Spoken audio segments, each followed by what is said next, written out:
Good evening, I'm Connor James. Today, many local, state, and national leaders traveled the Commonwealth focusing on drug treatment. There were 3 stops, 2 in Laurel County and 1 in Clay County. I spoke to Senate Majority Leader Mitch McConnell and White House drug czar Jim Carroll at their final stop.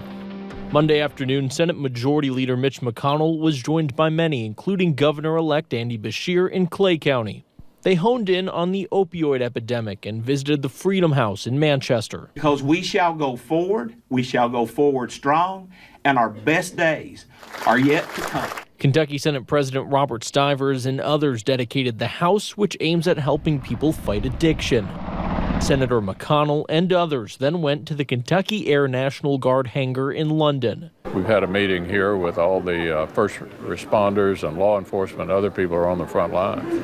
And that's what we need to do, is to follow the leader's advice, get more resources down here, because we see when we invest in the communities what they're able to do, and that's why I am here. A closed roundtable discussion focused in on a variety of issues. Office of National Drug Control Policy Director Jim Carroll saying they are focused on funding drug treatment and stopping the inflow of drugs. We've added more counties to the HIDA, our high-intensity drug trafficking areas, to make sure there's more money, millions of dollars coming to unite federal, state, and local law enforcement here in Kentucky. McConnell adding there's been roughly $240 million in federal funding impacting that. We have more from McConnell's trip to Manchester and what the Freedom House does on our website, WYMT.com. Well, the community is outraged after a local park was vandalized. Last week, someone spray-painted graffiti over the Leslie County Firefighter Memorial Park sign, the picnic area, and the children's playground equipment. A young man whose grandfather helped build the memorial park says he is devastated that someone would do this. It's heartbreaking because not only because my papa, he's gone too, but there's multiple other fire chiefs here in the county that had a big hand in this, and their names is over on that wall too. If you have any information on this vandalism, you can contact the Leslie County Sheriff's Department. Well, all Lawrence County schools are closed until after Thanksgiving break due to a fire. It began Friday in a culvert near the back of Louisa East Elementary School. Officials say smoke funneled out of the drain and pipes in front of the school. Superintendent Robbie Fletcher says the smoke makes the situation appear worse than it was. So you have all the heat kind of rising because it's down close to the river, so you're kind of coming up. So you have the heat and the smoke rising to come up to higher ground. And so it's all coming out on this side. Today, the city of Prestonsburg brought their remote control camera to run through the pipes to check for damage. There was no damage to the building. Classes were canceled because the gas needed to be cut from the building. School will begin in session December 2nd. Well, the Better Business Bureau wants you to stay safe during this Black Friday. They say you should always research companies on their website, bbb.com. Always check your bank accounts before heading to the store, as public Wi-Fi can be risky. Be aware of the company's return policy and make sure the item can be returned before you buy it. Be on the lookout for fake websites and false advertising. If the price is too good to be true, probably is. And finally, keep the antivirus software on your computer up to date when Cyber Monday rolls around.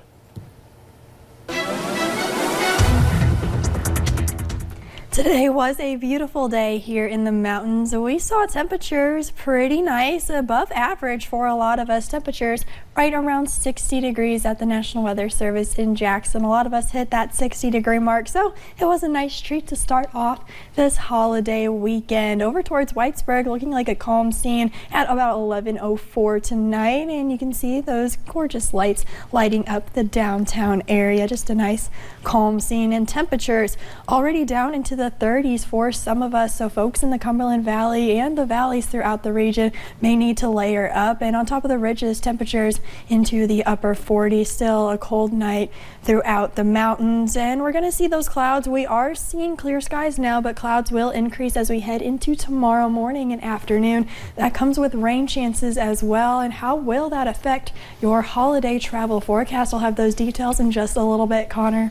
All right, thanks, Kelly. And a quick shout out to her. She's been battling through a bug and she's still trooping along here on Nightside.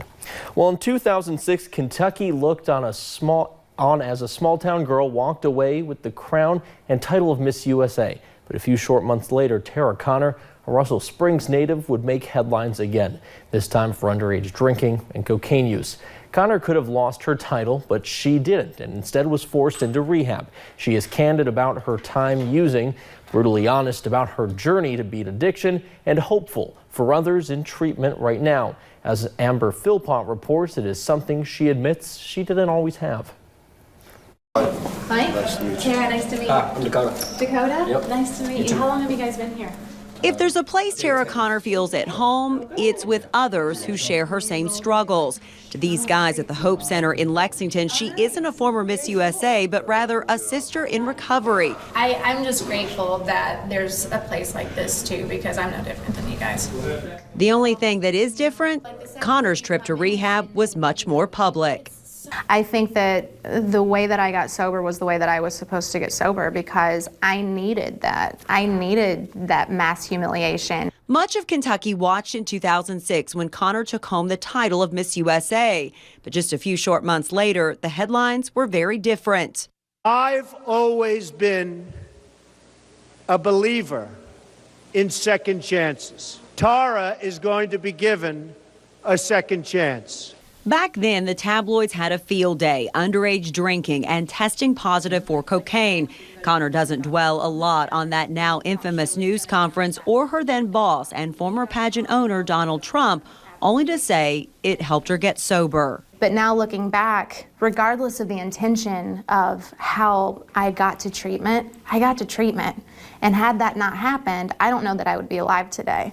Celebrating nearly 13 years of sobriety, Connor has been sharing her story since 2006 to just about anyone who will listen. It's one that started when she was 14 with taking her first drink of vodka and never looking back. Within a year was doing morphine pills. If someone had it, I was like, well, it's there, I'll try it. Her story is one like countless others, and it's not lost on Connor the grip addiction has on her home state. I hate that we have such a strong opioid problem and addiction problem here. So anytime I get the opportunity to help in any way that I can, I love it. And I turned. Connor was recently in Lexington sharing her story, the good, the bad, and the ugly of getting to where she is today. And one of the ways that I would cover my addiction is I started competing in pageants. And she admits it hasn't always been easy. She says for the longest time she only stayed sober out of spite. When I first got sober, I did it because I was trying to prove to everyone that I wasn't the piece of crap they thought I was. And around 8 years sober, I brought myself to my knees. I was beaten into a state of reasonableness to where I could say, like, I feel like I'm gonna die sober and I don't know that I can stop it, right? And so I just asked for help. It's that message of losing hope and finding it again that she brought to the men and women of the Hope Center. It's part humor. No, I never danced on a table. But it's also a real life one of overcoming demons and highlighting the importance of places like the Hope Center and its mission. The resources aren't there.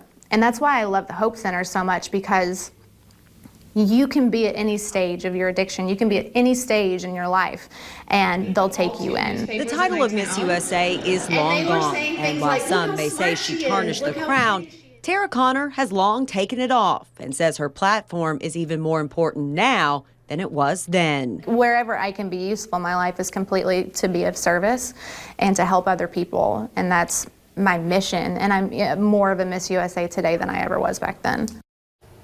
Now, Connor recently launched an online talk show called The Real Talk 100. She is using it as another platform to talk with others about their struggles and how they cope.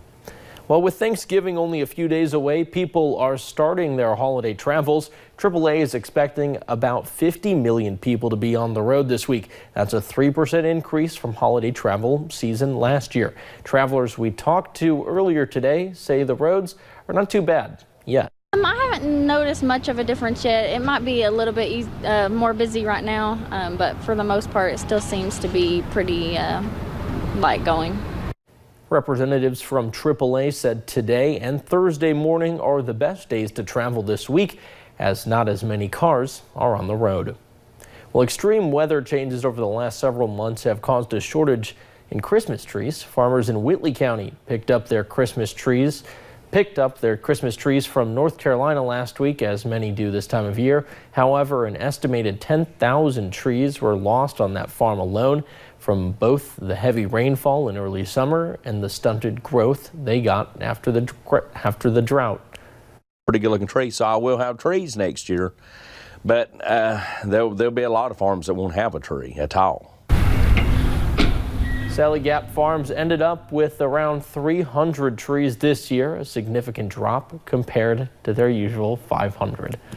Well, students at Floyd Central High School are changing the way they view the world and the people in it. The students are going beyond learning science, math, English, and history. They're learning about different religions, cultures, and races. 10 students at Floyd Central are paired with 12 students in the Bronx, New York. Mary Sloan, one of the teachers, says it is a good way to break down barriers. We thought, what would be a great way to celebrate Thanksgiving than to do this project that's called Empathy Eats, where students actually shared a recipe that was really important to them and the story behind why it was important. Technology allows the students to interact face-to-face. Floyd Central students took a trip to the Bronx, and students from the University Heights High School in the Bronx plan on coming to visit Floyd County in the spring. Well, in Kentucky, 1 in 6 people are unsure about where they will get their next meal. But today, God's Pantry Food Bank in London helped feed 500 families for Thanksgiving. WYMT's Lacey Roberts was there as they loaded up cars with meals for those in need. Here in Laurel County Monday, it is the second year for giving out Thanksgiving dinners from the London Distribution Center. This place here, it's a blessing. It's hard to make it month to month. You know, food is so high. Serving low-income households in more than 12 counties, they feed 150 to 200 people a week. They have blessed so many people, and these ladies, they work so hard at doing it. I know they got to be wore out. Just before lunch, 275 boxes were already distributed. It was really busy. I think they started lining up around 7:30 this morning. Each car receives a box that feeds 6 to 8 people. The meal includes a turkey, onions, potatoes, butter, eggs, and a box of fixings. 2 cans of yams, 2 cans of fruit cocktail. I've been there where them ladies are at, and I'm here today. Makes you feel good to know that these families are going to get to have a good Thanksgiving, and their kids are going to get to have food on their table as well. Helping those less fortunate so they too can be thankful on Thanksgiving. You know, treat others as you want to be treated. And without that being in your heart and in your mind, nobody would be giving us anything. In London, Lacey Roberts, WYMT Mountain News. They also delivered to those who could not come to the food bank. All families that received a box are from low-income families and were on a pre-approved list. Well, coming up at 11, a former Marine suspected of killing his wife makes the FBI's most wanted list. We'll tell you where authorities are focusing their search. Tonight will be calm, but rain is on the way. How exactly will that affect holiday travel? Those details coming up.